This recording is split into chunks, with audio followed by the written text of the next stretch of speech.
কাউকে ঠকানোর আগে একটাবারও কি চিন্তা করে দেখছেন যে মানুষটাকে আপনি ঠকাইতেছেন, যে মানুষটা দিন রাত ঘিরে শুধুমাত্র আপনি বসবাস করতেন, সেই মানুষটা এখন আপনাকে ছাড়া কিভাবে বাঁচবে?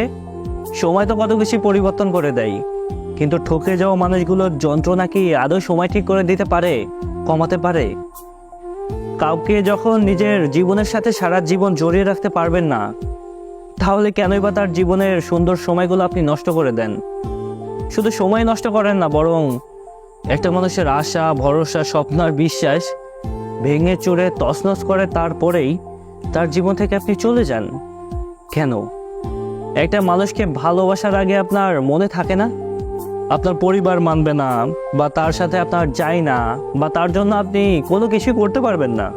আপনার জীবনে যদি কাউকে শেষ পর্যন্ত ধরে রাখার ক্ষমতা নাই রাখেন, তাহলে আপনারও কোনো অধিকার নেই একটা মানুষের জীবিত জীবনটাকে বেঁচে থেকেও মরার মতো করে ফেলার।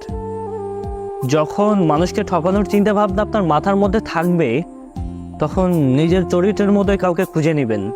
অযথা নিষ্পাপ কারোর জীবন ধ্বংসের কারণ হবেন না। মনে রাখবেন, আল্লাহ তাআলা ছাড় দেন কিন্তু ছেড়ে দেন না। আপনার কর্মের ফল আপনি এই দুনিয়াতে ভোগ করে তারপরে যাবেন, মনে রাখেন।